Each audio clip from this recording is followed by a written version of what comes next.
구독, 좋아요. 시청하시면서 좋아요 안 누르신 분들이 꽤 많은 것 같은데 좋아요 꼭 눌러주시면 좋을 것 같습니다.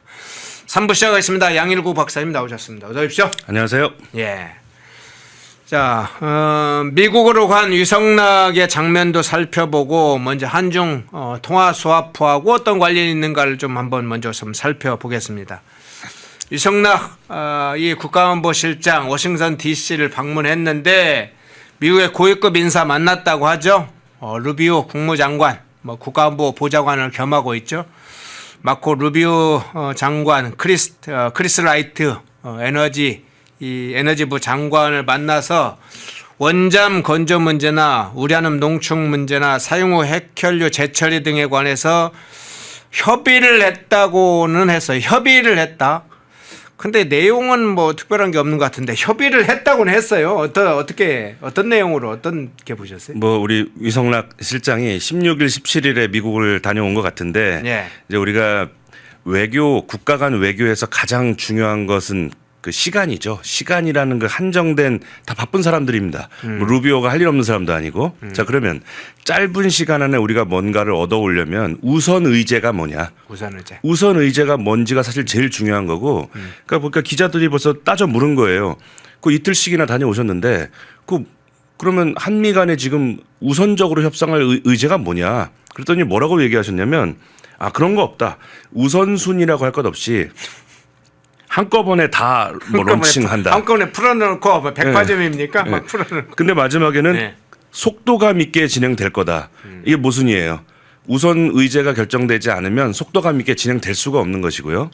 그리고 또 협상의 주도권을 줄 수가 없어요. 우선 의제를 합의하지 않으면. 그러니까 제가 이 퍼즐을 제 개인적으로 한번 맞춰본다면은 우선 의제가 있을 겁니다. 우선 의제가 있는데 그걸 우리 기자들한테는 이야기할 수 없을 것이고 그 우선 의제 때문에 지금 뭐 농축 우라늄이나 잠수함 건조 원자력 이것들 가운데 그 무엇도 우선 의제로 둘 수 없는 거예요. 그러면 딱 한 가지밖에 없어요. 퍼즐을 맞출 수 있는 게 연간 200억 달러 투자하는 일정 그거 어떻게 되는 거냐. 아마 미국에서 그걸 우선 의제로 요구했을 거예요. 근데 우리 유성락 실장이 지금 미국에서 200억 달러 그거를 먼저 우리에게 확답을 요구하고 있다.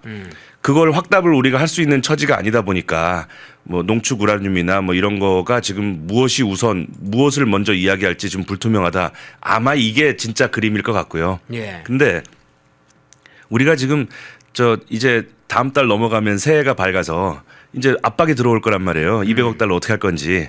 지금 우리가 외환 조달할 수 있느냐. 언론사 매체들 보니까 민간 기업들 이제 막 본격적으로 팔 비틀지 않겠냐 하는 얘기들이 나오고 있는데 좀 안타까운 얘기지만 이번에 뭐 한미 간에 뭐 터놓고 앉아서 이야기를 해도 뭐 하나 협상에 타결되기가 쉽지 않을 전망입니다. 네. 자, 그런 장면 유성락의 스스로도 좀 당황스러운 상황인가 보네요. 의제를 우선순위 딱 먼저 중요 의제, 뭐 부속 의제 순위를 다 정해서 하는 건데 그것도 없다고 그러니까 유성락이 지금 상당히 당황스러운 문제인데 아까 이제 이야기 중에 일부가 좀 섞여져 나왔습니다만은 뭐 잘 되고 있는 것처럼 이야기를 했어요. 한미 유성락 실장도 한미 간 일이 잘 되어가고 있다. 미국도 한미 동맹에 대해서 모범 동맹이라는 표현을 쓰고 있다. 이런 표현을 했는데 이게 레토릭과 현실에 대한 감각의 어떤 인식 차이가 너무 큰가요? 최근에 왜 국내에서 다시 돌아오면 오산 미군기지 사건이나 유엔군 사령부가 지금 직접 한국 정부를 공개적으로 비판하는 일들이 지금 벌어지고 있잖아요. 지금 이런 상황에서 한미 관계가 모범적이라고 이야기하는 것은 뭐 그야말로 레토릭이 아니냐 이런 생각이 들고요. 우선 이번 협상에서 미국의 그 원자력 관계된 법의 91조가 대통령이 판단을 하면 군용 핵물질도 이전할 수 있다 이렇게 돼 있어요. 바꿔 말하면 이번 협상에 무슨 뭐 우선 의제니 의전이니 다 떠나서 트럼프 대통령이 우리를 마음에 들어 하면 대통령 전권으로 우리가 원하는 거 줄 수 있는 거예요. 자, 그런데 지금 핵잠수함 건조부터 농축 우라늄까지 뭐가 우선순위인지 정하지 못했다.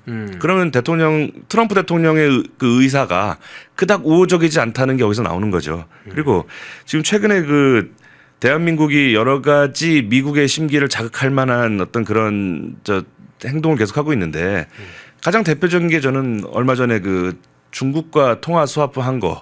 그 상당히 미국을 자극했을 겁니다. 지금 미국을 상대로는 연 200억 달러라는 현실적으로 그 가능해 보이지 않는 액수를 약속해 놓고 뒤에 가서 지금 미중 패권 전쟁 중에 통화 스왑을 한다. 그 상당히 미국을 자극했을 거고요. 그런 것을 몇 가지 힌트를 줬던 것 같아요, 미국이. 예. 지난 그 19일에 미국 무역 대표부가 한미 자유무역협정 공동위원회 비공개 회담이 하나 있었는데 여기서 뭐라고 했냐면 왜 우리나라 구글, 아마존, 넷플릭스에 자꾸 망 사용료 부과하냐, 기분 나쁘다. 그리고 얼마 전에 EU가 SNS죠, X에다가 2천억 원 과징금 때린 것도 열받아 죽겠는데 너희들까지 지금 EU 편에 서는 거냐, 상당히 불편한 얘기가 나왔다는 거고요. 그래서 한미 고위급 무역 회담이 잡혀 있었는데 그 취소해 버렸어요. 그리고 지금 미국 정치권에서 나온 이야기가 이제 언론을 통해 나오는데 제가 늘 말씀드립니다. 미국은 자신의 심기를 바깥으로 드러내는 방식이 이게 순위가 있어요. 워싱턴의 한 정계 인사에 따르면 이런 식으로 먼저 보여줘요. 네. 그래도 못 알아먹으면 이제 책임 있는 자리에 있는 사람이 직접 코멘트를 합니다. 그리고 나중에는 뭐 지금 정부 문서 형태로 내고 이렇게 점점 수위를 올려가는데 자, 뭐라고 나왔냐면 미국 행정부는 한국이 디지털 분야를 비롯해서 여러 우선 과제에서 약속을 지키지 않고 있다고 믿고 있다. 이렇게 이야기했단 말이에요. 근데 아마 이런 것이 지금 뭐 원자력 핵잠수함 협상에서도 이런 분위기가 연계될 수밖에 없는 것이고 그런 의미로 볼 때도 지금 가뜩이나 중국과의 통화 수합 또 망사용료 부과 그 몇 가지 더 있죠. 뭐 최근에 오산 공군기지 건 해결됐나요? 제가 알기로는 아직 이렇다 할 우리 특검 측에서 무슨 유감 표명 정도도 아직 안 나온 것 같은데요. 그러네요. 그리고 또 이재명 대통령이 요즘 좀 실언을 하는 것 같아요. 지금 우리가 자꾸 북한이 우리를 위협한다는 사고방식을 버려라. 북한 입장에서는 남한이 우리를 공격할까 걱정하고 있는 거 아니냐. 이 이야기를 한미 연합사의 그 수뇌부들이 들었을 때 얼마나 화가 났겠는가. 아니 지금 저놈들은 우리가 이영만리 타지에 지들 안보를 지켜주려고 여기 와 있는데 뭐가 어째? 북한이 우리가 공격할까 봐 두려워하고 있어? 그러면 이 자식들 너희들 우리 왜 불렀어? 이런 정서가 안 생길 수가 없고요. 또 가까운 예로는 우리 4.3 유공자를 돌연 취소한 것도 여기 와 있는 저 주미 대사관 직원들 노는 거 아니거든요. 매일매일 정보 보고 할 텐데 우리 대통령이 직접 4.3 유공자의 그 원훈을 취소한 거에 대해서 뭐라고. 박진경 대령 얘기하시는 거예요? 예. 저 이걸 취소한 거에 대해서 대사관 직원이 뭐라고 본국에 정보 보고를 해야 옳은 것인가. 아마도 지금 제가 말씀드린 한미 간의 불편한 기류에 하나 플러스 되는 그런 정보의 성격을 갖지 않았을까. 여러 가지 면으로 볼 때 연초에도 딱히 한미 간의 어떤 그 이슈들이 뭐 전격적으로 타결될 가능성은 크지 않다. 당분간 난항으로 갈 것이다. 이렇게 보는 게 맞을 것 같습니다. 예. 그러면 제가 좀 추가 질문을 한번 드려볼게요. 지난 이제 경주 에이펙 정상회의 당시 한국과 중국이 원유한 통화 이 스와프를 맺었잖아요. 네. 그런데 지금 두 가지 질문을 합쳐서 여쭤보겠습니다. 지금 사실은 환율 위기잖아요. 환율 위기인데 중국과의 통화 스와프가 지금 무슨 의미가 있는지, 어떤 효과를 발휘하고 있는지. 그래서 실제로 이제 환율 위기 때 중국 통화 스와프가 의미가 있는지 하나 문제하고, 또 하나는 지금 앞서 이제 좀 부분적으로 설명을 자세히 구체로 해주셨습니다만 통화 스와프, 중국과 맺은 통화 스와프를 취재하면서 미국이 볼 때에 야, 미국과 한국은 전략적으로 저렇게 믿을 만한 사이냐, 최욱 대우를 해줄 만한 사이냐, 이런 건 늘 생각할 것 같아요. 그 부분은 어떻게 보세요? 예를 들어서 지금이 뭐 한 오바마 정부 때처럼 예. 전략적 모호성 뭐 이런 때 같으면야 괘씸죄가 좀 덜하겠지만 지금 이번에 최근에 미국이 국가 안보 전략에서 아시아 태평양 지역을 보다 자유롭고 개방적인 상태로 유지하겠다, 거의 선전포고 같은 말을 했는데 예. 마치 그걸 조롱이라도 하듯이 뭐 너희들이 그렇게 천문학적인 투자금을 요구한다면 우리에겐 중국이라는 친구가 있어.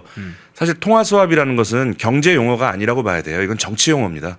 말하자면 외환 위기 같은 급박한 사태가 있을 때 강대국이 약소국 내지는 동맹국의 경제 위기를 막아주기 위해서 우리 함께 간다고 스크럼 짜는 거거든요.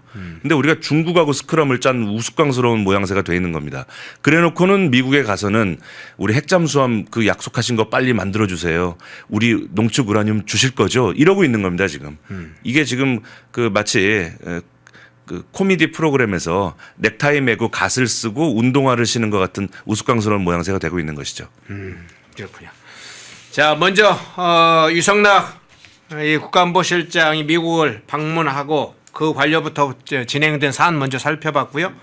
또 하나는 이제 국제적인 이슈로 한번 넘어가 보겠습니다. 시리아 IS가 정확한 용어인데 어쨌든 이슬람 무장단체 이 IS에 관해서 한번 살펴보겠습니다. 미국이 20일에 시리아의 이슬람 무장단체 IS를 표적으로 대대적인 공습을 강화했다는 소식이 아마 일부 전해졌는데 트럼프 대통령도 직접 밝혔죠. 트루스 소셜에 미국은 미군 살해에 책임이 있는 살인 테러범들에게 매우 심각한 보복을 가하고 있다는 소식을 바로 전했죠. 그러면서 이렇게 얘기했어요. 우리는 시리아 내 IS의 거점들을 매우 강력하게 타격하고 있다. 미국의 공습 어떤 차원에서 일단 해석하십니까? 지난 그 12월 13일에 그 이제 현역 하사 2명 그리고 통역사 1명 이렇게 3명이 그 시리아 정찰 작전 중에 이제 희생이 됐는데요. 네. 그 지금 여러 가지 언론 논조가 미국을 좀 잘못 분석하고 있는 것 중에 하나가 전에 없이 중국과 러시아에 대해서 그 날카로운 말을 자제하는 NSS 안보 전략이 나왔습니다. 그러니까 이 미국의 세계 전략이 이제 바뀐 거 아니냐 이렇게 하는데 미국의 세계 전략은 기본적으로 자유무역과 자유경제 그리고 자유민주주의를 전 세계에 확산시키는 것을 기본 모토로 하고 있거든요. 이번에 IS를 이렇게 전면적으로 때린다는 것은 역시 그 미국의 세계 전략은 전혀 변한 것이 없다는 강력한 정황이 되는 겁니다. 우리가 이제 IS 하면 이제 이슬라믹 스테이트 인 이라크 앤 시리아에서 이라크와 시리아 지역에서 이슬람 신정 왕국을 세우겠다 뭐 이런 얘기입니다. 그러니까 상당히 시대에 동떨어진. 그런데 지금 우리가 그럼 IS를 어떻게 봐야 되는가? 일단은 어떤 매체는 이슬람 국가 이렇게 표기하는 것 같아요. 실제로 이슬라믹 스테이트라고 쓰긴 하는데 자 근데 우리가 좀 동떨어진 얘기 같습니다만 상식적으로 국가가 되려면 영토가 있어야 되고요. 국민이 있어야 되고 그 통치할 수 있는 주권이 있어야 됩니다. 이 IS가 한때는 영토가 꽤 넓었어요. 그래서 국가 비슷한 모양새를 갖췄던 것은 사실이지만 일정한 지배권을 한동안 가지고 있었죠. 특정 지역을요. 예. 그런데 국제 정치에서의 강대국의 승인을 받지 못했기 때문에 국가가 아닌 겁니다. 그렇죠. 그리고 최근에는 그 미국이 강력하게 응징을 하면서 지금 뭐 이들이 수도 내지는 거점으로 여겼던 곳을 다 쫓겨났거든요. 그래서 영토도 없는 상태입니다. 그런데도 아직도 일부 매체들이 모르겠습니다. 반미 진영은 자신들하고 동질감을 느껴서 그런 건지는 모르겠는데 이슬람 국가라는 표기는 저 언론이 하면 안 될 것 같고요. 그리고 뭐 마찬가지로 대한민국이 한때 저 1948년에 건국이 된 거냐 아니면 저 임시정부가 있었던 20년대에 건국이 된 거냐 이런 걸로 논쟁을 했는데 강대국의 승인이 있었던 게 48년입니다. 그러니까 우리가 국가의 그 자격에 대해서 이제 더 이상 이런 걸로는 이제 불필요한 논쟁 안 했으면 좋겠고요. 급진 순위파들입니다, 이 사람들이. 그리고 이슬람 초기 경전을 인간이 해석하지 말고 있는 그대로 원리주의적으로 해설하자. 그래서 율법, 이들이 말하는 샤리아라는 율법을 따르지 않으면 그 어떤 고문이나 살인도 괜찮다. 그러니까 이게 안 맞는 겁니다. 그래서 이 사람들이 지금 전 세계에 행했던 몇 가지 끔찍한 그 사건들이 있는데 첫째는 야지디족이라고 그들 영토 내에 조금 이제 종교적으로 좀 개방되어 있는 부족들이 있어요. 그러니까 약간 유대교도 섞여 있고 기독교도 좀 섞여 있는 좀 우리로 치면 좀 플락사블한 동네가 있는데 너 이놈들 이단이다 이거예요. 악마 숭배자들이다 해갖고 2014년에 집단 학살을 하고 몇 명을 죽였는지는 통계가 안 잡혀요. 하도 많이 죽여가지고 6천 명 이상의 어린 여자아이들을 성노예로 삼았습니다. 근데 이들의 율법상 성노예로 삼아도 된다는 거예요. 그러니까 좀 말이 안 나오는 거죠. 그리고 투항한 이라크 군대의 뭐 육군 사관학교 같은 생도 1,700명을 그냥 잔인하게 학살을 했는데 2014년 6월입니다. 캠프 스파이처 학살이라고 검색하면 나오는데 그 한 사람 한 사람 학살하는 거를 다 동영상으로 찍어가지고 그들의 홍보 자료로 인터넷에 올려놨어요. 끔찍한 일입니다. 그리고 또 미국인 종군 기자 제임스 폴리라는 기자를 2014년에 참수해서 그 전 세계 생중계를 했죠. 그리고 요르단의 그 조종사는 전투기 조종사를 생포했는데 그 철장에 가둬놓고 화형을 했습니다. 자, 이런 짓을 하니까 미국이 이제나 저제나 한번 기회를 엿보고 있는데 이번에 트럼프 행정부 2기 때 아까 말한 대로 이번 최근에 그 3명의 군인을 죽인 게 이제 도화선에 불이 붙은 겁니다. 아마 당분간 IS는 거의 축출 전 단계까지 밀어붙이지 않을까. 지금 중국이나 러시아에 지금 전략적으로 센 소리를 지금 못 하고 있는데 베네수엘라하고 ISIS를 더 강력하게 응징해서 미국의 세계 전략이 변함이 없다는 것을 아마 대내외적으로 과시하려고 들 공산이 크죠. 예. 자, 그런데 ISIS는 지금 이제 다른 나라의 또는 다른 인종의 어떤 침해 사례 같은 게 지금 학살 사례 같은 게 소개가 됐는데 한국에도 사실은 ISIS가 지금 공격하거나 위협한 사례가 좀 있잖아요. 예, 우리 아직도 많은 국민들이 그걸로 아주 공포에 젖었던 2004년에 고 김선일 씨 피살한 김선일 사건이 예. 물론 그때는 ISIS가 창단되기 전이지만 사실상 모태 조직이 그 짓을 벌인 겁니다. 그때 그 동영상이 전 세계에 알려지면서 그래서 우리가 이러한 아직도 중세 시대를 살고 있는 이러한 사람들과 우리가 지구상에 지금 같은 하늘 아래 살고 있다는 거. 자, 그럼 우리가 그들과 대화와 타협과 교류와 소통을 통해서 차이점을 줄여갈 수 있는 상대로 볼 수 있는 것인가? 아니면 강력한 국방과 안보가 전제돼야 되는 것인가? 저는 후자라고 보는 겁니다. 그리고 또 IS의 선전지 다비크라는 온라인 잡지가 있는데 거기에 대한민국을 미국의 십자군 동맹 62개국 중 하나 이렇게 태극기까지 올려놨어요. 그 선전포고를 한 겁니다. 대한민국은 미국하고 한편이니까 우리의 적이다. 그리고 2016년에는 IS의 산하의 해킹 조직이 있는데 참 중세 시대를 살면서 또 해킹은 또 잘하는 모양이에요. 그래서 오산 공군기지 가는 GPS 좌표하고 거기에서 일하는 기독교 복지단체 여성의 실명과 연락처를 공개했어요. 이 사람을 죽여라. 우리의 명령이다.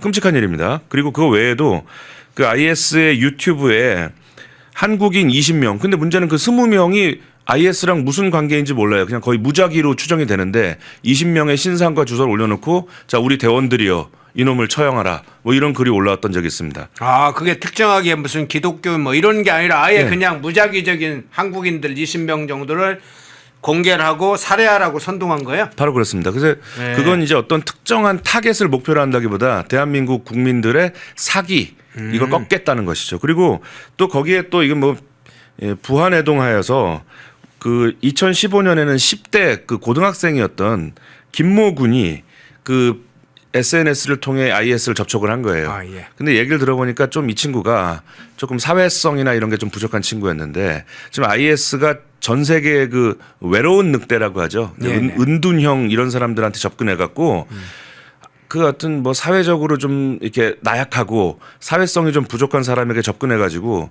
너는 이슬람의 전사다.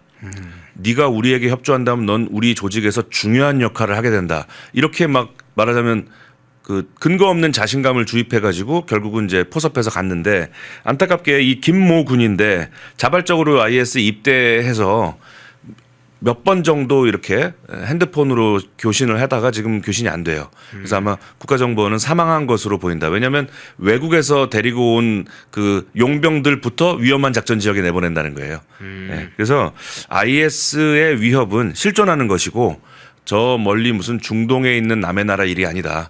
자, 그런데 지금 대한민국이 국가정보원의 대공수사 기능을 최근에 이제 경찰에게 이관을 하면서 지금 우리가 IS에 대한 대비가 제대로 되겠는가 몇 가지만 말씀을 드리면 그럼 국가정보원은 해외에서 정보만 그야말로 첩보만 수집해 가지고 경찰한테 보내는 겁니다. 수사는 경찰이 해야 되는데 좀 말씀드리긴 좀 곤란하지만 경찰이 수사하려면 수사 요건을 갖춰야 돼요. 또 인권이라는 또 그런 것도 있고 수사 지침도 있고 국가정보원은 경찰에 비하면 좀 자유롭죠.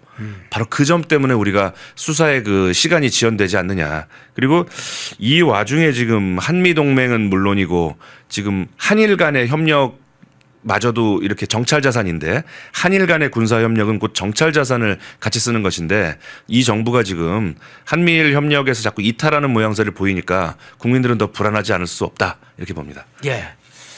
자, 마침 근데 외신이나 국제 뉴스를 좀 다뤄봤는데 마침 이제 우리 대한민국하고 직접 연결되어 있는 ISIS의 그런 공격이나 위협 사례들까지 소개를 좀 자세하게 해주셨는데 나온 김에 네. 한 가지만 더 여쭤보겠습니다. 일본 다카이치 총리와 관련된 문제이기도 하고 또 일본과 중국과의 관계 문제인데 이 문제 한번 좀 잠깐 한번 여쭤볼게요. 다카이치 총리가 지난번에 대만 유사시에 자유대가 개입할 수 있다. 그래서 대만 유사시 개입 문제가 지난번에 발언한 이후에 중국이 이걸 가지고 발칵 뒤집혔잖아요. 그래서 엄청 이제 군사적인 공격까지 엄포도 놓고 그랬었는데 최근에 일본 고위급 간사 총리실 간부로 지금 알려졌는데 고위급 인사가 일본도 핵무기를 보유해야 된다 이런 발언을 해서 지금 뭐 북한까지 지금 난리가 났습니다.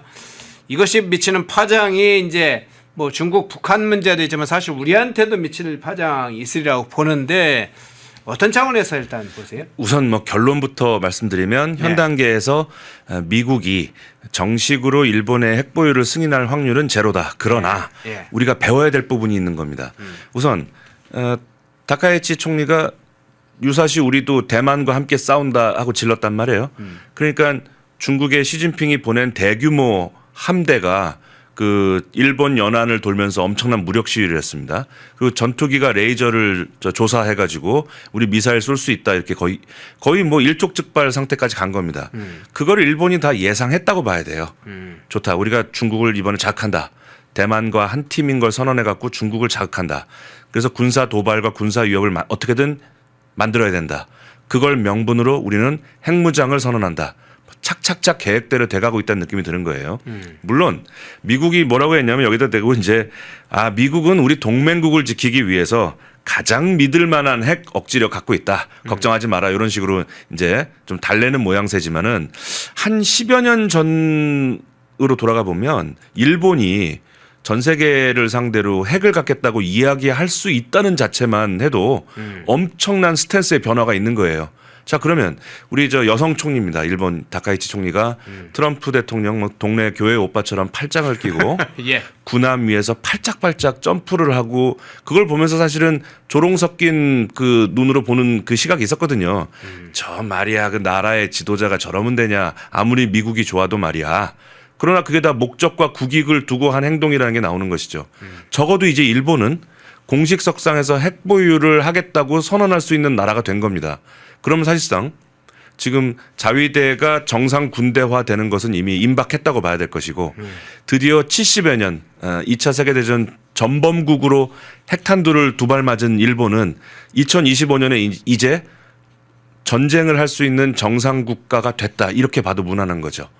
그러면 우리가 일본의 이 70년간의 그 아부 외교 정말 자존심 다 내놓고 미국을 상대하는 이것이 결실을 거두고 있다. 이런 측면도 우리가 놓치지 말아야 된다는 겁니다. 그 우리는 뭐 하고 있느냐 말이에요.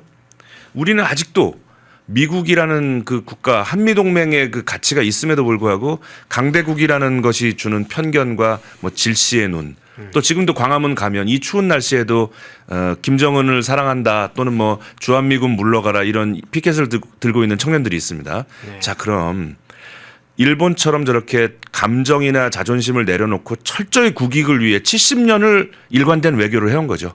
자, 우리가 가야 될 길이 어디냐는 겁니다. 그리고 많은 분들이 일본이 이제 군사 대국화가 되면 독도를 빼앗기는 게 아니냐 이렇게 걱정하시는데 우리가 일본에게 독도를 빼앗길 수 있는 시나리오는 오직 하나입니다. 한미 동맹이 깨끗하게 와해되고 대한민국이 한미일 삼각공주에서 이탈했으니 일본에게 더 많은 역할을 주문해야 되죠. 미국 입장에선. 그러면 상을 줘야 됩니다.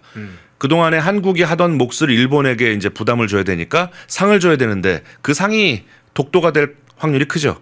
한미동맹이 와해되면 그 다음날 독도는 일본이 관할할 거다. 이렇게 이야기해도 뭐 진배가 없는 겁니다. 그래서 뭐 이제 연말이고 자꾸 이렇게 국제 문제를 이야기하면서 슬픈 이야기만 하게 되는데 자, 우리가 19세기 초에 일본에게 주권을 뺏긴 것도 결국은 영국의 그 당시 패권국이었던 영국의 세계 전략을 잊지 못한 그 실수가 컸습니다. 영국은 러시아의 남진을 막아줄 파트너가 필요했는데 잽싸게 일본이 그 자리를 치고 들어갔던 것이죠. 그리고 또 비근한 예로는 지금 미국은 러시아하고 중국이 밀착하면 안 되니까 러시아를 달래기 위해서 우크라이나를 버립니다. 지금 이번 저 휴전 협상하는데 우크라이나는 끼지도 못하는 겁니다 지금. 그리고 1970년대에 소련과 중국이 너무 가까워지는 것 같으니까 키신저가 주계장막을 허물겠다고 하면서 중국을 우리 편으로 끌어들이기 위해서 대만을 버렸습니다. 자, 우리도 언젠가 그런 날이 될 수 있다는 경각심을 가지고 우리 새해에도 국제 안보, 국제 정치 문제를 최우선 순위에 우리 국익으로 놓고 바라보는, 그리고 우리 국민들이 자꾸 100년 전 자존심 이걸 좀 빨리 내려놔야 되지 않나. 지금 이렇게 공공연히 핵 보유를 선언하는 단계까지 온 일본을 보면서 우리가 뉘우치고 배워야 될 점이 많다 이렇게 봅니다. 예. 자, 국내 현안에다가 국제 이슈 문제까지 한번 다뤄봤습니다. 유성락 국가안보실장 문제, IS에 대한 미국의 공격, 공습, 그리고 다카이치 총리의 내각의 어떤 상황, 그것이 지금 미치는 영향까지 살펴봤습니다. 양일국 박사님이었습니다. 고맙습니다. 감사합니다. 구독, 좋아요. 자, 환율 문제가 나왔는데 쿠팡 문제로 한번 가보겠습니다. 쿠팡 문제인데 트럼프 측근, 트럼프 책사가 등장하는 상황이 와 있습니다. 국내 문제였는데 왜 미국 문제로까지 넘어갈까? 이 장면 한번 넘어가 보겠습니다. 네. 예. 트럼프 행정부 1기 때 안보수장을 했던 분이 있죠. 국가안보보좌관 로버트 오브라이언으로 기억하시는 분들이 많을 텐데, 이 전 국가안보보좌관 지금 사진에 떠 있죠. 이분이 쿠팡 사태와 관련해서 상당히 강한 입장, 유감을 표시를 했어요. 요약하면 이렇습니다. 트럼프 대통령이 한국과의 무역 관계 회복을 위해서 그동안 노력을 많이 했는데 왜 한국이 미국 기술 기업 이 쿠팡을 공격하는 거냐? 트럼프 대통령의 노력을 왜 훼손하느냐? 이 쿠팡 공격에 대해서 강하게 직격을 하는 장면이 나왔네요. 저 사람이 이제 김범석의 로비스트가 된 거죠. 네. 그렇군요. 아니 뭐 간단히 보면 돼요. 네. 미국은 다시 한번 말씀드리지만 로비스트가 합법입니다. 합법. 우리나라는 로비하는 거를 아직도 이 약간 불법의 법 밖의 영역에 두고 있잖아요. 네. 그 로비하면 나쁜 걸로 생각하고. 그러니까 김병기가 그 국감 앞두고 쿠팡 사장하고 대관 담당 총괄 부사장하고 별도 룸에서 70만 원 누가 돈을 냈는지 아직도 얘기가 안 나오잖아요. 예. 세상 사람들은 다 아는데 그러면서 나는 38,000원짜리 파스타 먹었다고 하는 그런, 그러니까 로비가 합법이 아니다 보니까 누가 봐도 로비 대상자와 국감 한 달 전에 집권당 2인자라는 원내대표가 그런 부적절한 식사를 했는데 로비에 대한 인식이 우리나라는 합법화 안 돼 있는데 미국은 합법입니다. 예. 그 로버트 오브라이언은 대단한 인물이죠. 전 백악관 NSC 이 보좌관. 우리나라에는 저 직책을 굳이 말하면 이제 안보실장에 비유할 수 있는데, 그렇죠. 안보실장보다 훨씬 높아요. 사실 뭐 국방장관보다도 더 센 사람이다. 왜냐하면 국방장관은 부르면 좀 멀리서 와요. 근데 백악관 오벌 오피스에 가면 저 안보보좌관 자리는 대통령 바로 옆방인가 그래요. 그러니까 대통령하고 하루에도 수시로 만나는 사람이 트럼프 1기 때 안보보좌관이에요. 그러면 2기 집권 때는 지금 저 사람이 물러났으니까 내쳐졌느냐? 아니에요. 여전히 막강한 위력을 지니고 있다. 그러니까 김범석이 오브라이언을 돈을 얼마가 줬는지는 안 밝혀졌습니다만 지금 나온 얘기가 수백억 원을 지금 로비 자금으로 이미 썼다는 얘기가 들려요. 그러니까 로버트 오브라이언이 말한 액면을 그대로 놓고 보면 김범석의 대변인이 된 거예요. 어쩔 수 없다. 왜냐하면 그 로비가 합법인 나라에서 미국인인 김범석이 이런 일을 예상하고 한국 국회에서 지금 와라 뭐 안 오면 쳐들어간다 뭐 회사 영업 정지 시킬 거야.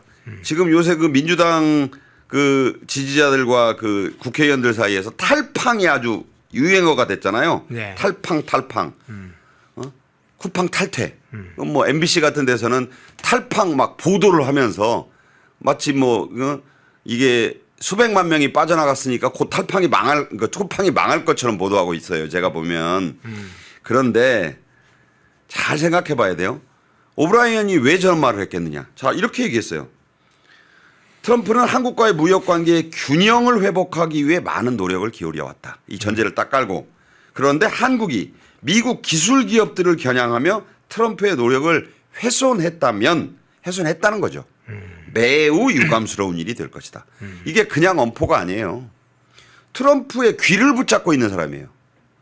지금 트럼프 아니 왜 우리 속담에 소금 먹은 개가 물 켠다는 말 있잖아요. 예. 돈을 받았어요. 엄청난 돈을 받았어요. 합법적으로 로비스트가 됐어요. 그러면 김범석한테 보답을 해야 될 거 아니에요. 그래서 갑자기 쿠팡을 뭘로 둔갑시킵니까? 미국의 빅테크 기업에 비유하는 거예요. 쿠팡이 엄밀히 말하면 미국의 빅테크입니까? 구글이나 메타나 뭐 아마존 같은 기업은 아니잖아요. 그런데 오브라이언이 쿠팡도 미국 나스닥에 상장됐고 실소유주가 미국인인 미국 시민권자인 이거 미국 빅테크입니다. 라고 했을 때 트럼프가 무슨 엉뚱한 소리를 하고 있어. 이렇게 할 사람이 아니라는 거예요. 그러면 오브라이언이 저 얘기를 23일 날 대놓고 했는데 저 미국 신문에 지금 다 뭐 언론에 보도가 된 내용이에요. 저게 아무 영향이 없다고 볼 수 없어요. 그럼 트럼프한테 분명히 얘기했을 거고 트럼프가 유감의 뜻을 어떤 식으로든지 전할 겁니다. 이재명 정권에게. 자꾸 쿠팡 좀 뭐라고 안 했으면 좋겠네. 이거는 내가 우리 미국 빅테크에 대한 부당한 규제로 볼 수도 있어요. 라고 할 수 있단 말이에요. 지금 얘기 나온 게 소위 좌파들이 지금 엄청나게 밀어붙이고 있는 이재명의 핵심 공약. 네. 온라인 플랫폼법. 이 온풀법 하잖아요. 네네. 그걸 지금 미국에서 지금 굉장히 문제를 삼으면서 이거 만약 끝내 더불어민주당이 법으로 만들어서 시행을 하면 조인트 팩트시트에 딱 쓰여 있어요. 이런 거 위반하면 다시 관세 원위치시킬 수 있다는 조항이 있다고요. 이거 우습게 보면 안 됩니다. 그래서 쿠팡이 잘했느냐 못했느냐를 시시비비를 논하자는 게 아니에요. 김범석에게는 다 대책이 지금 있었다는 게 드러난 거예요. 자, 과연 로버트 오브라이언이 오다 가다 만나는 미국 아저씨가 아니라니까요. 이 부분은 이재명 정권이 딱 무서워하는 게 두 가지가 있다고 봐요, 저는. 하나는 국내 경제와 그렇게 경제 하는데 안철수 의원이 그런 얘기 했잖아요. 자기가 6개월간 모든 그 발언, 대통령실 발언을 보니까 환율 소리가 하나도 없더라. 왜 환율 얘기를 안 했을까요? 환율 잘 잡히고 또 물가 얘기도 거의 안 했다. 이런 주장을 이미 했잖아요. 환율 얘기는 6개월간 단 한 번도 안 했다. 뭐 이것저것 환단고기부터 뭐 공항공사 얘기 넷플릭스 얘기 그렇게 많이 하면서 환율 얘기는 전 못 들어봤어요. 환율이 안 되니까. 그래서 경제를 무서워하고 실제 나타나는 경제, 네네. 국제적으로 얽힌 경제를 무서워하고 두 번째가 미국이에요. 반미를 외치지만 미국 정부가 뭐라고 직접적으로 얘기하는 건 무섭습니다. 그래서 아까 외교가 점수를 잃고 있다는 얘기가 그런 거예요. 외교를 잘했다고 본인이 아무리 얘기하면 뭐예요? 미국에서 예를 들어서 지금 관세 부분에 대해서 오브라이언이 말한 게 우리가 온풀법이니 뭐니 제대로 안 들어주면 이거 당장 내년 초에 그 이 팩트시트에 써놓은 조항대로 관세 25%에서 15%로 안 내려줄 거야?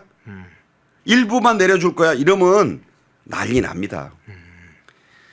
이 발언은 그런 차원에서 이재명 정권이 무서워하는 두 가지를 건드리고 있다. 경제와 미국. 잘 봐야 된다 이런 말씀드립니다. 예.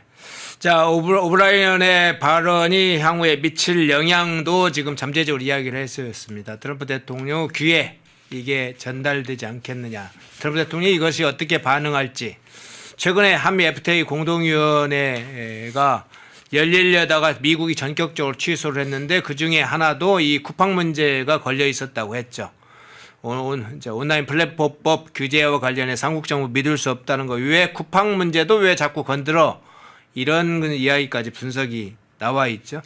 근데 이 문제와 별도로요. 최근에 이 쿠팡 문제와 관련해서는 지금 갑자기 세무조사도 하고 뭐 퇴직금 미지급 의혹 사건 한다고 하면서 특검에서 지금 압수수색도 하는 상황으로 그렇죠. 넘어가고 있지 않습니까? 그래서 일부에서는 아예 쿠팡 문 닫게 하려고 하는 거냐 이런 이제 의심도 하고 있는데 그러다 보니까 이런 것이 자연스럽게 의혹으로 떠올라요. 결국은 중국의 이커머스 업체, 핵심 이커머스 업체들하고 뭔가 이게 작전이 들어가는 거냐, 알리 태무 작전이 벌어지는 거냐 이런 이야기까지 나오긴 해요. 이제 그런 얘기는 이제 확인이 아직 안 됐으니까 예. 충분히 의혹 제기는 할 수 있지만 그렇게까지 가면 이제 또 여당 더불어민주당과 이재명 정권이 좋아하는 또 음모론 제기한다고 그럴 거 아니에요. 네. 거기까지는 나가기가 좀 어렵지만 충분히 자, 이 쿠팡을 문 닫게 한다? 지금 자꾸 여러분들이 헷갈리시는 것 중에 하나가 쿠팡이 한국 회사인 줄 아는 거예요. 네. 오브라이언의 발언이 아니더라도 쿠팡 한국 회사 아닙니다. 배달차 몰고 다니면서 상차 작업하시고 뭐 박대준이 뭐니 임원들 더불어민주당 출신들 쫙 갖다 깔아서 대관 임원들 시켰다고 해서 이 회사가 한국 회사로 생각하고 한국 회사니까 말 안 들으니까 퇴출시킬 수 있다? 왜 미국인 영어 100%만 쓰는 사람들 불러다가 나오려면 나왔지. 지금 국회에서 그런 거 아니에요. 네네. 화난다. 왜 통역 써가지고 물 먹이는 거냐.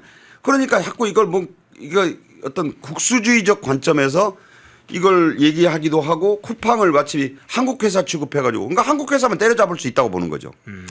아닙니다. 쿠팡은 우리나라 국민들의 생활 영역에 깊숙이 팔고 들었지만 미국 회사예요. 이 회사를 탄압을 하는 거는 좋은데 탄압이라기보다는 시시비비를 가려서 우리 국민들의 피해를 줄이겠다는 것까지는 좋아요. 그런데 이 회사를 이를테면 망하게 할 수도 있다는 식으로 김범석 안 나오니까 지금 무슨 그 미국으로 도망간 무슨 범죄자 취급을 하는데 엄밀히 말하면 좀 얄밉긴 해도 김범석은 이미 4, 5년 전에 다 한국과의 인연을 정리했잖아요. 이게 자본주의의 어떤 기법을 이용해서 본인이 다 이런 일을 미리 예상했다고 봐야 돼요. 그럼 이걸 우격다짐으로 야 김범석 너 김범석 한국인으로 생각하는 거예요? 너 당장 안 나오면 네 회사 망가뜨릴 거야. 이렇게 감정적으로 처리할 문제가 아니다라는 말씀을 다시 한번 드리면서 네. 이 문제는 좀 정교하게 봐야 된다. 지금 이 로버트 오브라이언의 발언이 그 별로 취급한 언론이 없더라고요. 그냥 저 사람이 그냥 뭐 자기 전직인데 전직 국가안보보좌관인데 자기가 그냥 이런 한마디 할 수 있는 거지 하고 대수롭지 않게 여겨요. 그렇지 않다. 로버트 오브라이언을 엄청난 돈을 주고 로비스트로 고용한 김범석의 뜻은 이런 사태가 벌어질 경우 이것을 한미 간의 문제로 가져가려고 하고 있다. 그러면 우리가 국익적 관점에서 미국과 맞서는 상황까지를 만약 이 선택지에 넣지 않으면 이 문제는 잘못하면 동티를 일으킬 수 있다. 그 동티의 결과는 다시 한번 말씀드리지만 이재명 정권의 6개월 외교 치적 중에 치적으로 내세우는 게 뭐냐. 한미 정상회담 2번에 걸쳐 잘했고 그래서 관세 내렸다는 거잖아요. 이 업적이 잘못하면 산으로 갈 수 있다. 그 조항이 들어있다고요. 거기까지를 보아야 되나. 그래서 외교는 그렇게 운동권적인 사고 화난다고 막 불러다가 여기 아니 더불어민주당이 한국 국회에서 다수당이지 미국 백악관과 상하 양원에 영향을 미칠 방법이 있습니까? 좀 정말 국익의 관점에서 이 문제를 조심스럽게 다뤄야 된다고 저는 말씀드립니다. 예. 자, 트럼프 대통령의 책사였던 아주 중요한 측근 오브라이언 이 국가안보보좌관의 이 쿠팡 관련된 발언 상당히 경고성이 들어가 있습니다.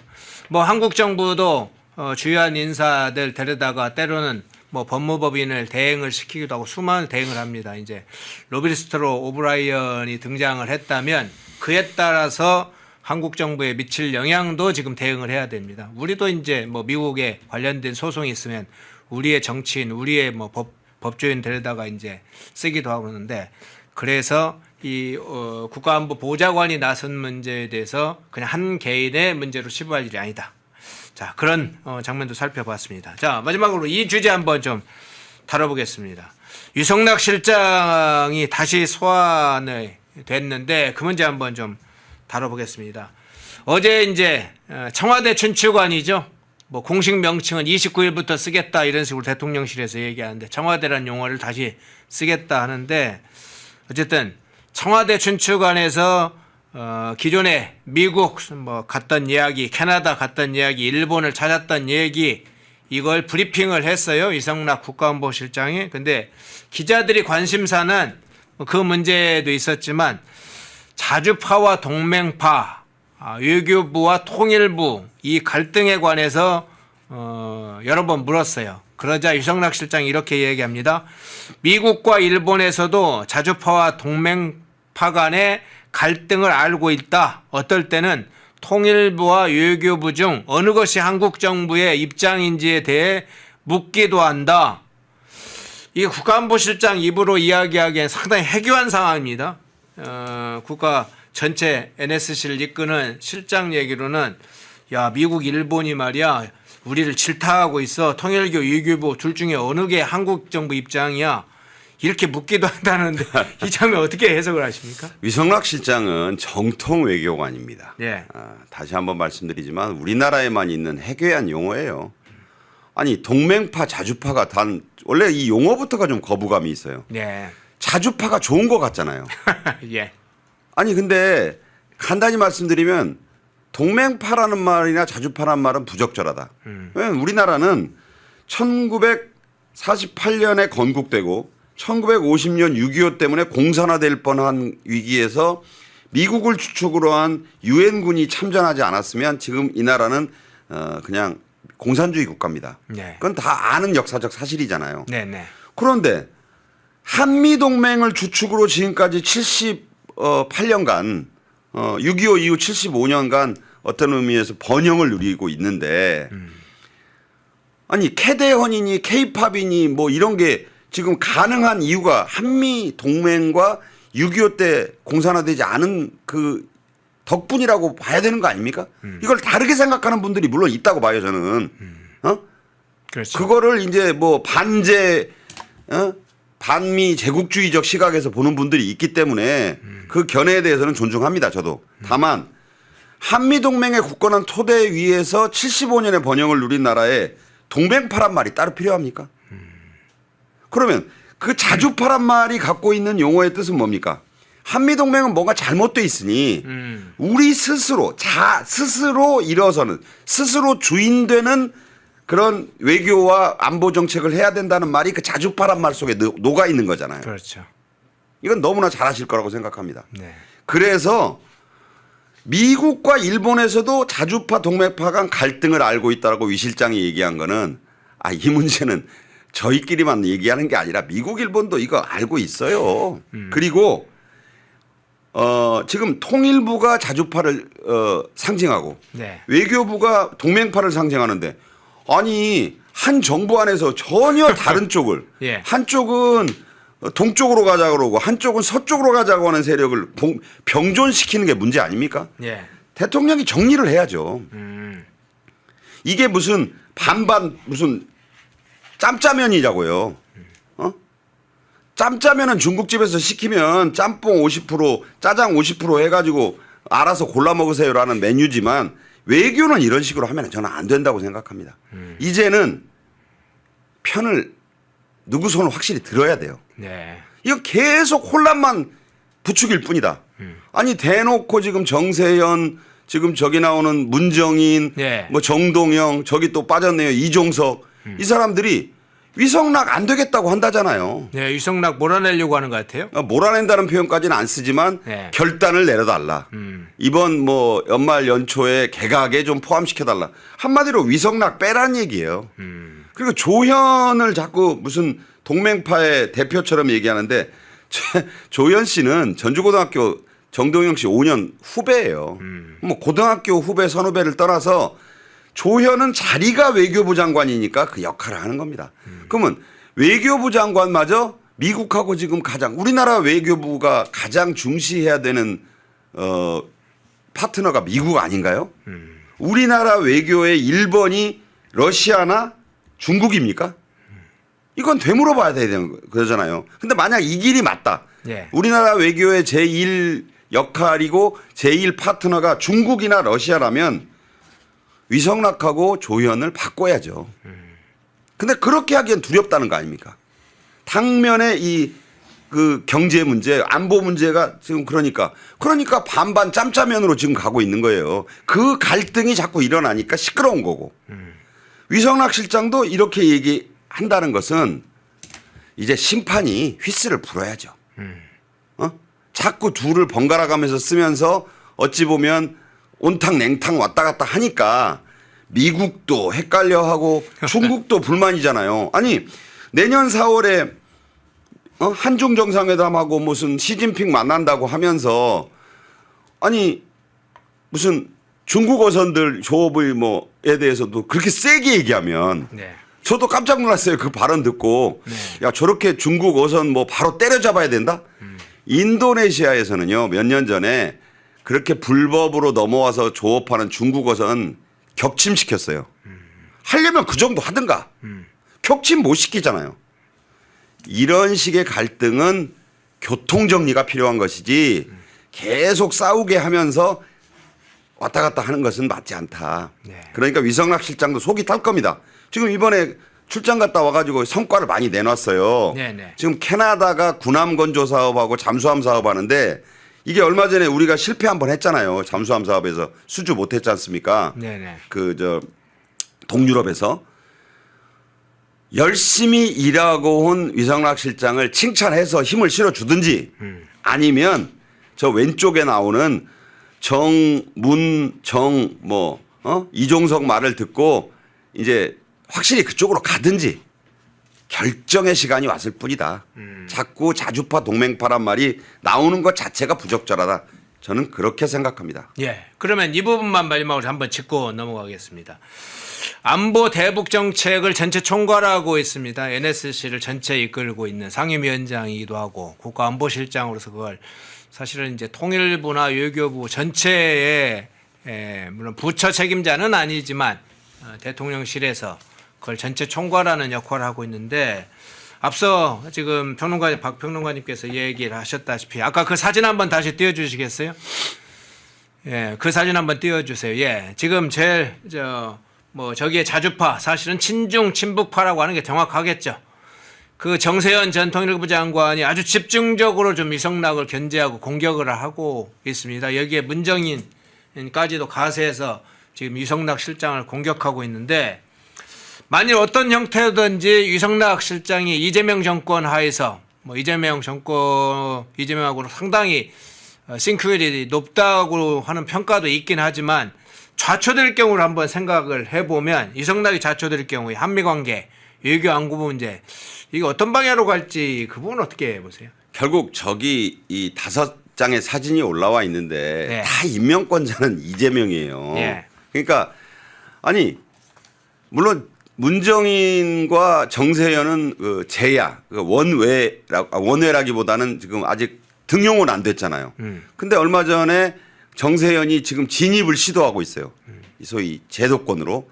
그러면 마치 무슨 위성락 혼자서 위성락 실장 혼자서 이재명 정권에서 고군분투 투쟁하는 것처럼 비춰지는데 아니에요. 아니 위성락 실장도 임명장 준 사람이 이재명이에요.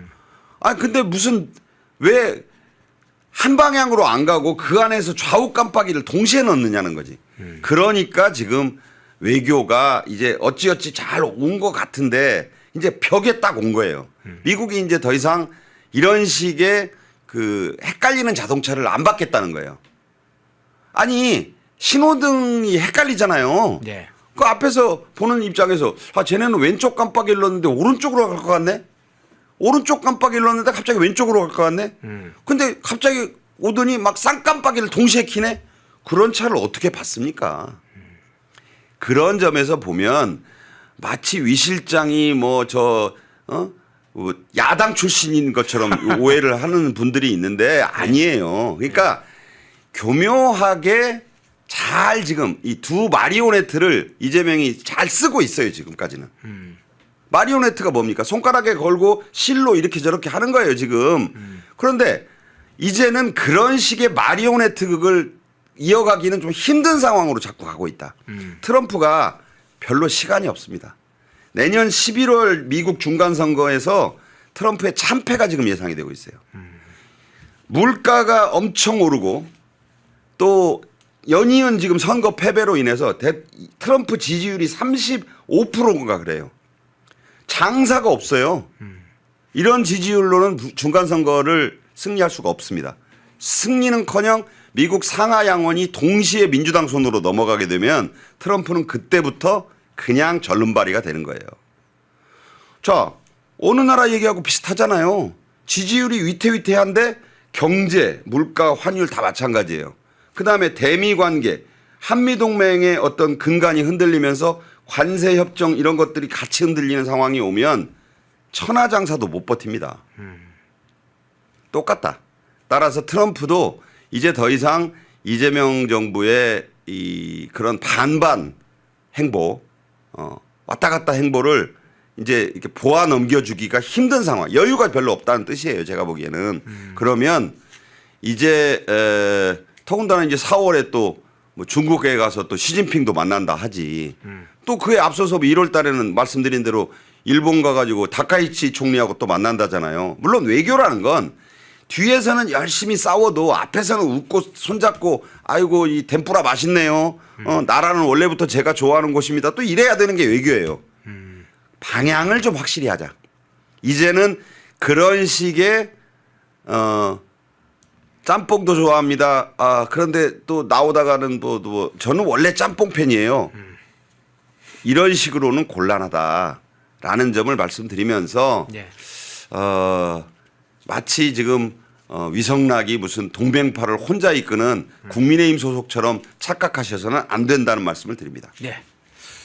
메이나이트 5717님 후원 고맙습니다. 시청하시면서 좋아요 깜빡하신 분들이 꽤 많은 것 같습니다. 좋아요 꾹 눌러주시면 좋겠습니다. 예, 환율 문제, 쿠팡 문제, 그리고 마지막에 있었던 대북 안보 정책과 관련된 유성락에 관련된 문제, 정권 내부의 어떤 문제, 잡음이 있는지 또 어떤 방향으로 가야 되는지 문제 살펴봤습니다. 예, 박상규 시사평론가님이었습니다. 고맙습니다. 감사합니다. 구독, 좋아요. 예, 3부 시작하겠습니다. 김지미 변호사님 나오셨습니다. 어서 오십시오. 안녕하십니까. 오늘 색다른 주제를 한번 해보자고 제안을 해주셨어요. 네. 예, 앱스타인, 이제 미국 소식에 관심 있는 분들은 앱스타인 하면, 저거 성범죄자인데? 라고 생각하시는 부분도 있을 텐데, 앱스타인 파일이 최근에 계속 터지고 있어서 주목됐죠. 아마 최근에는 특히나 클린턴이 터져가지고 굉장히 좀 주목을 받았는데, 이 앱스타인 문제에 대해서 또 우리 김진희 변호사님이 내용을 잘 알고 계셔서 이 문제 한번 좀 다뤄봤으면 합니다. 자, 이렇게 시작하겠습니다. 요즘 미국에서 앱스타인 파일이 큰 이슈가 되고 있습니다. 이 사건의 개요 일단 전말부터 한번 좀 얘기를 해보고 싶은데요. 예, 말씀하신 것처럼 앱스타인이 지금 미국에서 많이 문제가 되고 있죠. 예. 사실 뭐 여기에 지금 그 미국 행정부의 수반인 트럼프가 연루가 되어 있다. 그래서 오픈을 못 하고 있는 거다. 뭐 말들이 많았습니다. 근데 또 한편에서는 그 앱스타인 파일을 트럼프 대통령 행정부가 공개하지 않을 경우에 입게 될 그 정치적 데미지가 있기 때문에 트럼프 대통령은 분명히 공개를 할 것이다. 근데 이제 시기를 가늠하고 있다 이런 두 가지 평가가 있었는데 결국에는 법무부가 공개를 했습니다. 지난주 금요일 그러니까 동부 시간으로 12월 19일 오후쯤에 공개를 했고요. 뭐 우리나라 그 언론도 좀 보도를 했더라고요. 그래서 여러분들 아시는 우리가 소위 말하는 좌파 글로벌리스트들, 좌파 지식인들이라고 하는 사람들이 이제 대거 등장을 했습니다. 일단 빅테크 구글의 그 공동 창업자들 그리고 뭐 재무장관들, 뭐 레리 서머스 같은 사람들이요. 그리고 이제 빌 게이츠, 그리고 클린턴, 네, 전 미국 대통령. 그다음에 정말 경악스러운 거는 노엄 촘스키 사진이 대문짝만하게 걸린 걸 보고 아 참. 아마 사람들 중에 야 역시 빠진 예상을 한 사람도 있었겠지만 아 저렇구나 이렇게 생각하면 있을 그러니까 거예요. 이렇게 생각하죠. 나와야 될 인물들이 다 나온 거야? 나왔구나, 다 나와줬구나. 그리고 이제 이게 재밌는 것이 네. 미국의 하원에서 421대 1로 그러니까 한 명을 제외한 하원 의원 전부의 찬성으로 일단은 공개하자는 법안이 통과됐고 이걸 트럼프 대통령이 서명을 하면서 이제 발효가 돼서 법무부가 급하게 공개를 한 건데요. 공개 자체에 대해서는 뭐 지금 양당에서 의견이 뭐 나뉘어진 건 아닙니다. 근데 이제 방식이나 수준에 있어서 얼만큼 누구 사진을 얼만큼 공개할 것이냐. 왜냐하면 거기에는 여성들 특히 10대 소녀들 얼굴도 있기 때문에 뭐 실명이라든가 아니면 얼굴이라든가 이런 거는 이제 우리가 비닉 처리라고 하죠. 블랙아웃 처리를 해서 이제 내보내야 되는 그 상황이었기 때문에 그런 것들은 좀 의견 차이가 있었습니다. 근데 결국 이제 공개가 됐죠. 그래서 네. 육하원 측으로 말씀을 드리면. 억만장자 헤지펀드의 소화성애자입니다. 그리고 아시지만 앱스타인이 이미 사망한 사람입니다. 이 사람이 자살설이 돌았는데 사실 감옥에서 자살한다는 게 이례적이지 않습니까? 그래서 이 2019년에 이 사람이 감옥에서 죽은 채로 발견이 됩니다. 그리고 앱스타인 파일이 돌아다닌다는 건 그때부터 이제 얘기가 됐었죠. 근데 아시지만 여러분 2020년부터 갑자기 팬데믹이 그 번지기 시작하면서 또 바이든 정부가 들어오면서 이게 묻혔어요. 그래서 트럼프 행정부 2기가 출범을 하면 반드시 2019년에 그 의문사를 했던 앱스타인 파일이 공개가 될 것이다라고 기대하면서 트럼프 대통령을 지지하는 그런 측면으로 지지하는 사람들도 있었거든요. 왜냐하면 CIA나 FBI에서 이걸 덮었다는 의혹이 많았기 때문에 바이든 정부에서는 이거를 오픈하지 않으려고 할 것이고 트럼프가 대통령이 당선이 돼야 오픈할 것인데 2020년은 어쨌든 패배하지 않았습니까? 네. 그 형식 뭐 그것에 관련해서도 뭐 밝히겠다라고 얘기가 많이 지금 나오고 있습니다만 어쨌든 데이터상으로는 그때 당시에는 이제 패배를 했기 때문에 공개를 못 하다가 2기에 되니까 이제 그 딥스들이 엄청 긴장을 했었죠. 미국에 과연 딥스테이트가 있는 게 맞는 거냐 이런 의문을 뭐 그게 음모론이 아니냐라고 이제 제기하시는 분들이 있는데 딥스는 있는 조직입니다. 있는 조직이고 지금 이 앱스타인 파일이 공개가 되면서 특히 10대에 지금 대부분 이제 여성들로 밝혀졌는데요. 성착취, 그러니까 인신매매 지금 피해자가 1,200명이라고 하는데. 이 네트워크랑 그다음에 우리가 흔히 말하는 미국 딥스가 연결이 되어 있다는 게 이제 밝혀진 겁니다. 그래서 지금 해당 범죄는 뭐 난교의 섬이라 불리는 미국 버진 아일랜드 사유지, 그다음 플로리다 판비치 별장, 그다음 심지어 뉴욕 맨해튼 저택에서 이런 10대 소녀들이 시중을 드는 그러니까 성착취죠. 네. 성착취의 사건들이 벌어졌었고 이게 더 놀라운 거는 96년이면 대체 몇 년 전이죠? 한 28년, 29년 전쯤 되잖아요. 거의 30년. 거의 30년이잖아요. 그때부터 계속 이게 김이 모락모락 났다는 거예요. 그래서 이게 심상치가 않다. 앱스타인이라는 사람이 헤지펀드 매니저인데 뭐 억만장자인 건 알려져 있고 이 사람이 소아성애자라고 하는데 10대 소녀들의 성착취를 하는 일들이 보도가 되고 있다라고 하는데 그게 많이 묻혔고 심지어 그 시스템적으로도 방관했다는 게 이번에 드러났습니다. 그러니까 그게 어떻게 입증이 됐냐면 사진을 보면 옛날 사진이에요. 옛날 사진도 있다는 거예요. 그러니까 어제 오늘 일이 몇 년 사이 일어났던 일이 아니라 굉장히 오랫동안 구조적으로 이 성착취가 이루어져 있고 미국의 정치인들 그러니까 우리가 소위 말하는 정치 엘리트들 중에서 소아성애자가 있다던데 성착취를 한 사람이 있다던데 이런 얘기는 되게 많았잖아요. 예. 근데 그거에 어떤 그 피지컬한 물리적인 증거가 없었다가 지금 트럼프 대통령 행정부가 들어서고 나서 처음에는 이제 그 경제랑 그다음에 국경 안보를 잡았잖아요. 그다음에 이 미국을 망가뜨리고 있는 딥스를 구조적으로 파헤쳐야겠다. 이 생각하에서 이 아이디어 하에서 지금 이게 공개가 됐고 결국에는 뭐 아직도 공개할 게 많습니다만 지금 드러난 것만으로 보더라도 미국의 딥스는 확실히 있다. 딥스테이트라는 조직은 있다. 미국을 좀먹고 있는 조직은 있는 것이고 심지어 그 조직이 뭐 그냥 단순히 뭐 미국을 반대한다거나 그다음에 뭐 친중이라거나 뭐 그냥 PC주의에 오염되어 있는 그런 정도가 아니라 아주 도덕적인 타락에 정말 끝단에 서 있는 조직들이 딥스구나라는 게 이제 밝혀졌다는 게 의미가 있다고 볼 수 있겠습니다. 그래서 저희가 레퍼런스를 지금 가지고 왔는데 보시면 지금 워싱턴 포스트가 있지 않습니까? 워싱턴 네. 포스트에서 보도를 했고 그다음에 지금 보도를 안 한 데가 없어요. 우리나라는 뭐 연합뉴스도 보도를 했더라고요. TV조선도 보도를 했고 그래서 뭐 워싱턴 포스트, 그다음 폭스뉴스, 뉴스맥스, 그다음에 가디언즈 해서 다 보도를 했고 특히 폭스뉴스 같은 경우는 이게 공화당이랑 민주당을 가리지 않는 초당적 합의하에서 이루어졌기 때문에 공개 자체는 정치적 논쟁 대상이 아니다. 그리고 오히려 이렇게 이야기를 해요. 폭스는 조금 더 적나라하게 얘기를 해줘야 되는 거 아니냐. 그러니까 우리가 다 아는 얼굴도 있잖아요. 뭐 빌 게이츠나 레리 서머스나 그다음에 또 누구죠? 빌 클린턴 이런 사람들의 얼굴 말고 조금 더 세부적으로 공개를 좀 해달라 이런 그 취지로 이제 폭스는 보도를 했더라고요. 그래서 그러면은 그 여기에 등장했기 때문에 무조건 성착취를 한 것이냐 그렇게 보기는 좀 어려울 것 같아요. 그렇지만 검증의 대상으로 오른 건 맞죠. 대체 예. 앱스타인하고 무슨 관계냐? 그 사람이 의무사할 때 당신이 기여한 바는 없는 것이냐. 뭐 몇천 통의 메일을 주고받았다는데 그 사이에 혹시 10대 소녀들의 성착취에 관한 거래는 없었느냐. 이런 게 공개적인 이제 검증이 되고 될 것이다. 그 앞으로 수사가 전개될 것이다. 이렇게 보고 있습니다. 예.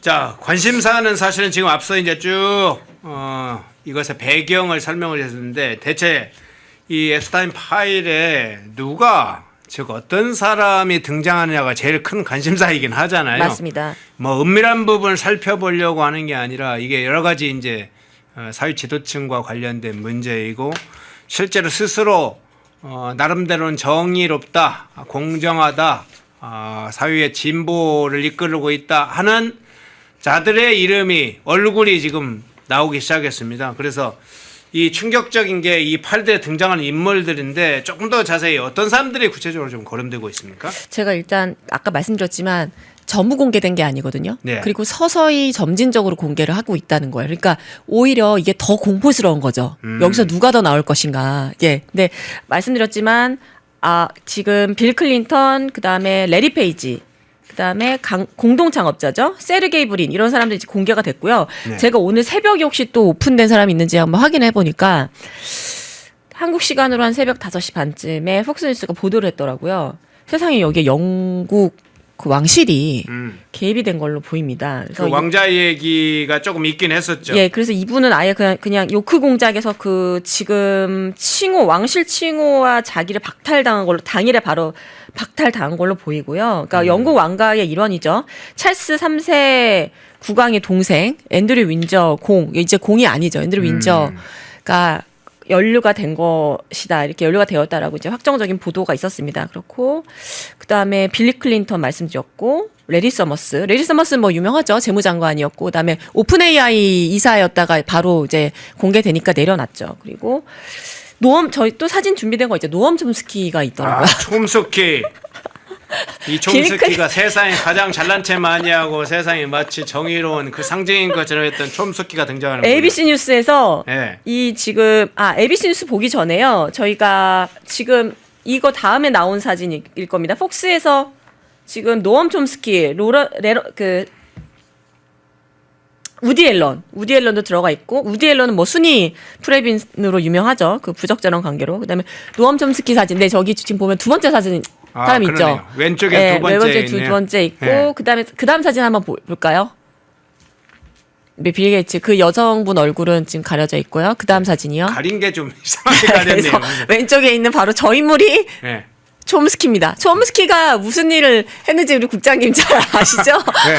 아주 그냥 그 글로벌리스트의 그러니까 뭐 좌파에서 뭐 좌파를 진보로 이끄는 뭐 진보 지식인이라고 하는데 그냥 여러분 말쟁이입니다. 말쟁이. 저 양반이 얼마나 웃긴 양반이면요. 2012년에 저희가 이제 제주 강정마을에 군사기지 도입하려고 하지 않았습니까? 이게 예, 결국 예. 도입이 됐었잖아요. 근데 네. 그때 저 사람이 참 그 한국이나 미국이나 비슷한 것 같아요. 그 본인이 이제 좌파 지식인이라고 지향을 하면서 반미, 반군사. 그러니까 미국은 태어나지 말았어야 되는 나라고 미국은 흑인 노예의 착취 위에 세워진 나라고 없어져야 되는 나라고 본인의 본국임에도 자국임에도 그렇게 이야기를 했던 사람이죠. 그리고 우리나라에서도 뭐 우리나라에 대해서도 뭐 거의 내정 간섭에 가까운 뭐 제주도에 그 군사기지를 왜 세우냐 미군은 철수해야 된다 이런 정신 나간 소리를 했던 양반이에요. 근데 그 양반이 어디에 나오냐면은 앱스타인 파일에 나온다. 그래서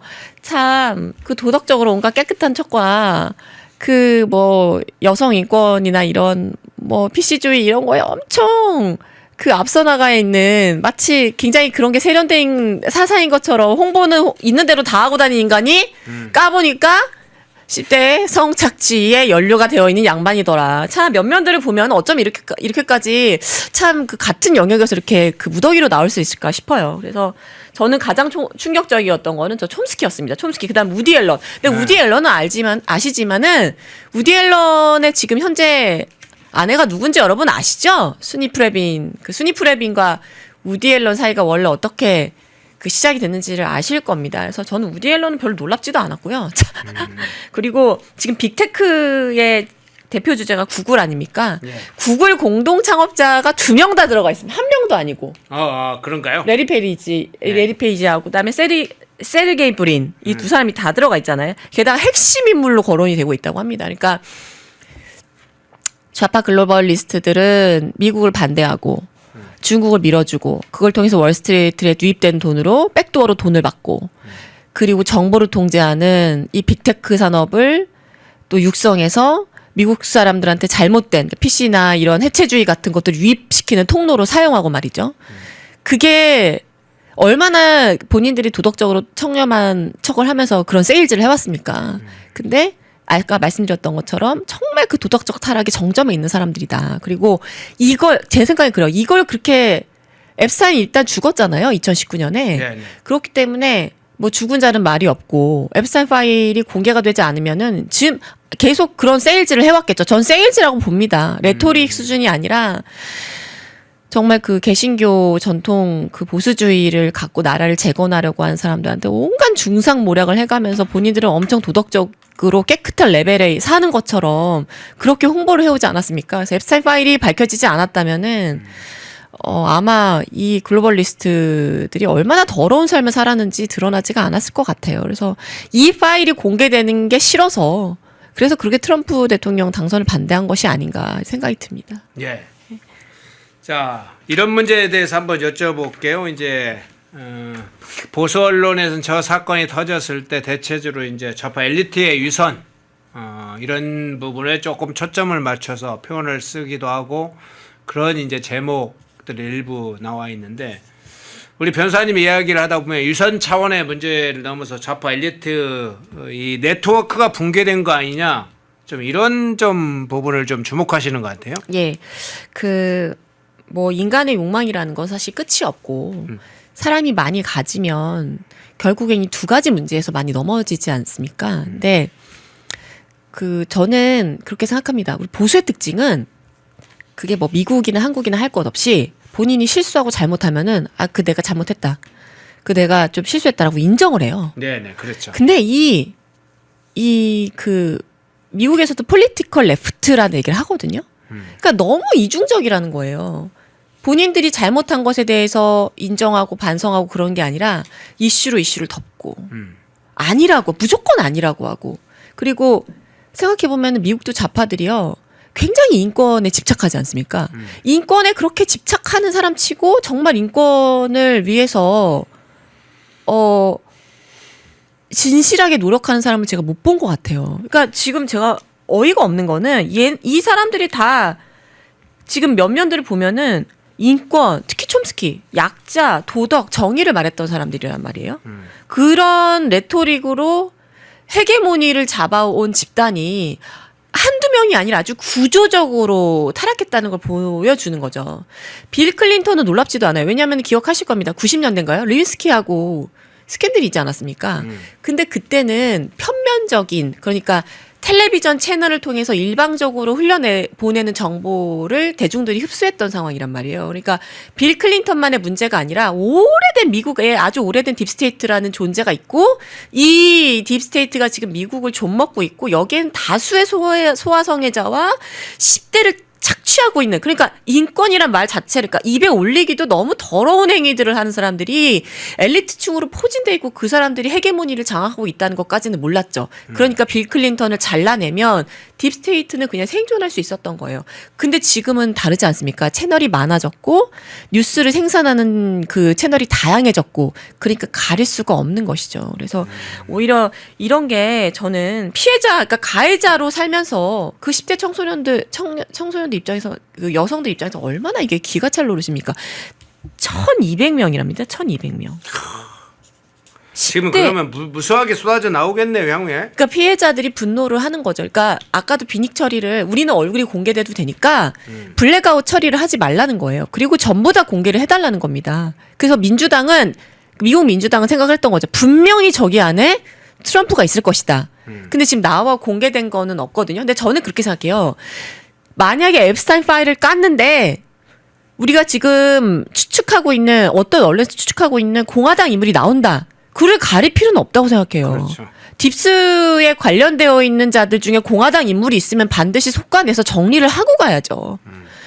그래서 뭐 공화당 쪽이라고 해서 가려주고, 뭐 민주당 쪽이라고 해서 오픈하고 그럴 필요는 없다고 생각합니다. 심지어 아주 극단적으로 트럼프가 만약 연루가 됐다. 당연히 비판을 받아야죠. 해결하고 가야죠. 근데 그런 의혹 때문에 압박을 해서 결국에는 통과를 시켜서 오픈했는데 지금까지 나온 건 없거든요. 그리고 생각을 해보면 앱스타인보다 트럼프가 더 부자예요. 그러니까 돈 때문에 그런 건 아니에요. 아까 저희가 8명인가 9명인가 이제 면면들을 봤잖아요. 그러니까 촘스키도 있었지만 그 옆에 여성들도 있었거든요.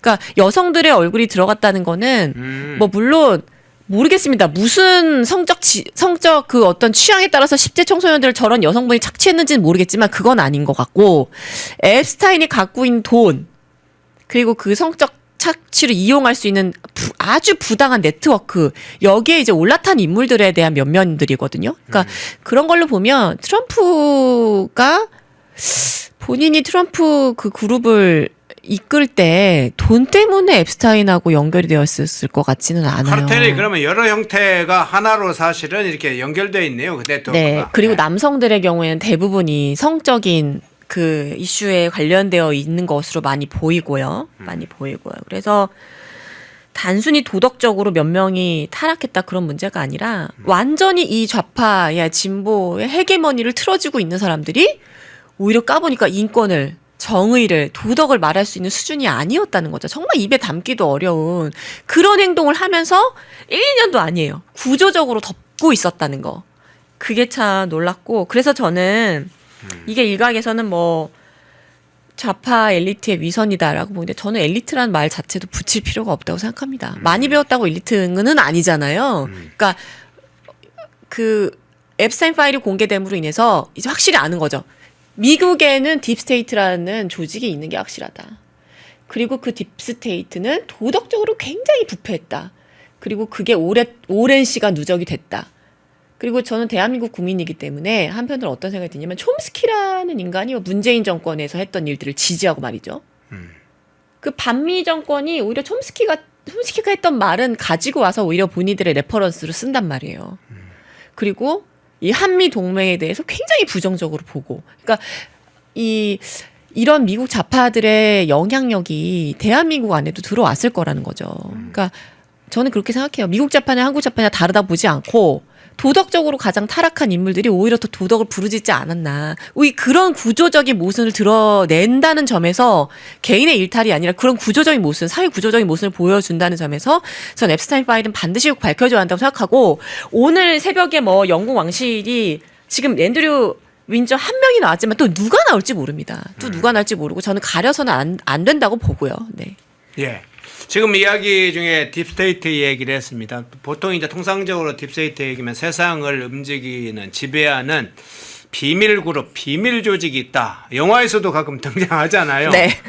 이 딥스와 그러면 앱스타인 파일 공개와 지금 어떻게 연결이 된다고 보시면서 이 문제를 얘기하시는 건가요? 일단 딥스테이트 정확한 의미에 대해서는 일단 음모론적 비밀 조직은 아닙니다. 이게 무슨 뭐 비밀한 존재거나 그런 게 아니라 어떤 계층을 말하는 거예요. 클래스를 말하는 건데 선출되지 않은 권력이라는 점이 하나 특징이고요. 네. 그다음에 기본적으로 우리가 우스갯소리를 가방끈이 긴 사람들. 그래서 뭐 학계, 언론, 월가의 금융조직, 그다음에 아까 우리가 봤지만 빅테크, 당연히 여기에는 관료도 포함됩니다. 그래서 이런 그 엘리트 계층을 말하는데 여기에서 이제 정치적 담론을 만들어내죠. 예를 들면 제가 아까 말쟁이라고 한 그 촘스키 있지 않습니까? 이런 사람들이 말을 막 만들어내고 그다음 빅테크를 장악하고 있는 구글에서 언론을 통제를 하고 그런 조직을 말하는 것, 그런 조직을 두고 우리가 이제 딥스테이트라고 얘기를 하고요. 노엄 촘스키를 제가 아까 말씀드렸지만 이 말쟁이는 그 결국에는 반미, 반군사, 그다음에 어떤 계층 간의 갈등 이런 것의 이론에 아주 이제 정통한 인간입니다. 그래서 이런 걸 말을 만들어내고 그다음에 이제 구글 같은 그 구글의 창업자들이 플랫폼을 장악을 하면서 잘못된 정보, 그러니까 어떤 걸 우리가 보도할지를 통제하는 거죠. 정보를 통제해 왔다는 겁니다. 그리고 글로벌리스트, 그다음 PC주의, 그러니까 그 경제적으로는 글로벌리스트죠. 그리고 이 가정이나 사회 구조적으로 보면 PC주의고요. 페미니즘, 친동성애, 핵체주의, 진리는 없고 당신의 경험이나 감정이 진리라고 말하는. 그러니까 여기가 다 구조적으로 연결이 되어 있는 거예요. 거기서 보면은 딥스테이트는 이제 하나의 그물망 안에 들어와 있는 이제 엘리트 그룹의 조직이다 이렇게 말씀을 드릴 수 있겠습니다. 그래서 앱스타인 파일이 딥스까지 연결된 이유에 대해서 물어보셨는데 그 간단하게 말하면 이 사람이 딥스라는 조직을 서로 연결해주는 그러니까 글로벌리스트와 빅테크, 핵체주의, 그다음에 포스트 모더니즘, PC주의 이런 사상과 경제적인 네트워크를 연결해주는 구심점 역할을 했기 때문이에요. 여기엔 당연히 돈과 그다음에 성착취, 성범죄가 연루가 되어 있고요. 그러니까 이게 하나 터트려지면서 스프링클러처럼 다 터지는 거죠. 그러니까 예전에는 빌 클린턴 한 사람만 이거 빌 클린턴이 대통령을 잘못 뽑았나? 한 사람의 타락이라고 봤다면 지금은 앱스타인 파일이 공개되면서 이 분수령, 그러니까 말하자면 태풍의 눈을 건드린 거죠. 그래서 정말 미국을 좀먹고 있는, 미국을 다시 재건하기 위해서 필요한 그런 사상들의 제거, 그러니까 정리가 되어야 되는 사상들이 그 앱스타인 파일이 공개가 되면서 다 터져버린 거다. 그러니까 저는 어쩌면 이렇게 다 한 그물망 안에서 다 터지는지 시기도 그렇고, 그다음에 이 앱스타인이 벌써 이제 죽은 지 6년이 지나지 않았습니까? 근데 세상엔 참 비밀이 없다고요. 이 사람의 죽음으로 인해서 덮어질 거라고 생각했던 것들이 터지면서 미국을 좀먹고 있는지 사상들, 구조적인 문제들이 드러났다 이렇게 보고 있습니다. 예.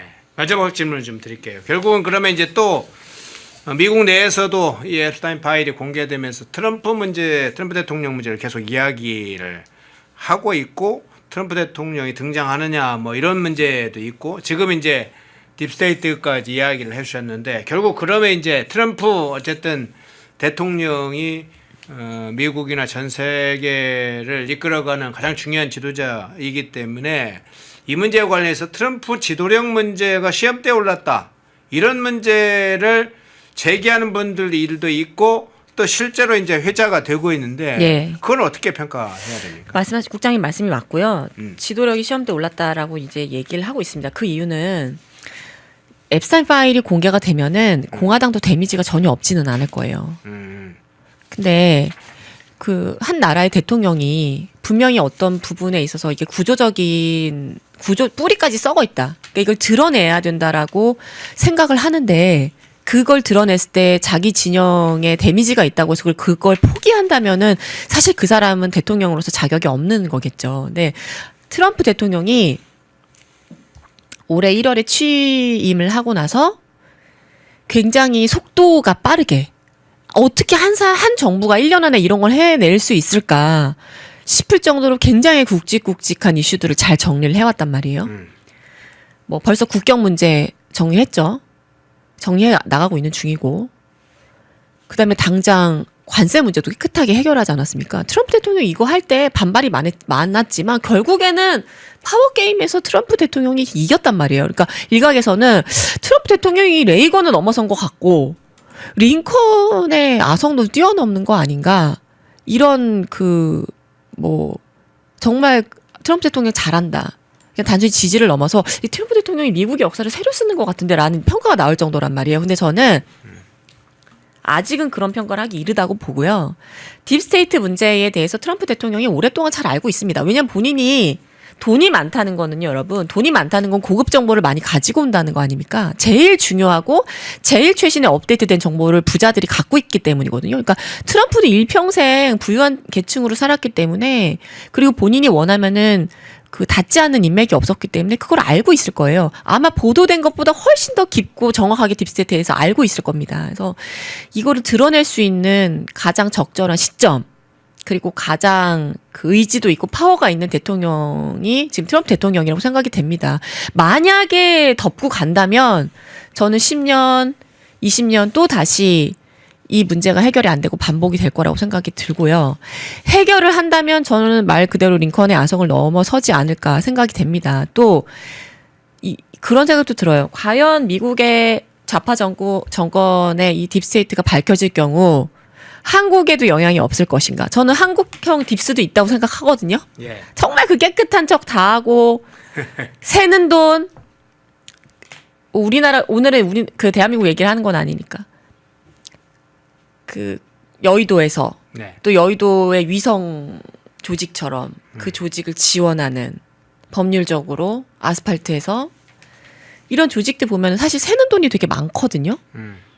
좌파들이 갖고 있는 헤게모니가 결국에는 사람들의 이 정서적인 부분, 정신적인 부분들을 건드려서 돈을 흡수하고 헤게모니를 쥐고 그거를 뭐 10년이든 20년이든 이끌어가기 위해서 좌파 정권은 부단히 노력을 해오지 않았습니까? 그래서 미국의 좌파 정권의 그 딥스테이트가 밝혀지면 전 반드시 한국에도 영향이 있을 거라고 보고요.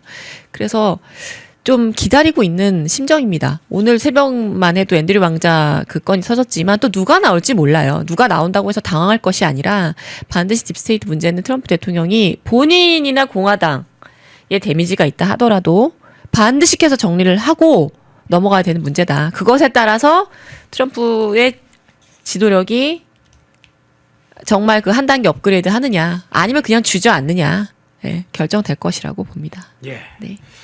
자, 이 앱스타인 파일이 공개되면서 특히나 그 안에 담겼던 인물들이 알려지면서 우리가 알만한 인물들이 굉장히 많이 쏟아져 나오고 있죠. 그리고 저런 인간이 뭐 이렇게 평가가 바로 나오는 그런 사람들도 많이 있습니다. 좌파 인사들, 겉은 굉장히 청렴하고 깨끗하고 다른 사람들을 위해서 헌신하고 봉사하는 것처럼 입으로는 말했지만 뒤에서는 아주 시궁창과 같았던 그 인물들의 네트워크가 지금 세상에 드러나고 있다. 그것이 붕괴되고 있다. 그 앱스타인 파일이 이제 트럼프 대통령이 이 문제를 어떻게 해결할지, 그것이 중요한 시험대에 올랐다. 그 장면까지 한번 살펴봤습니다. 김지미 변호사님이었습니다. 고맙습니다. 감사합니다. 펜앤마이크에서 추천하는 영상도 보고 가세요. 다른 영상도 즐기시려면 구독 버튼을 꼭 눌러주세요.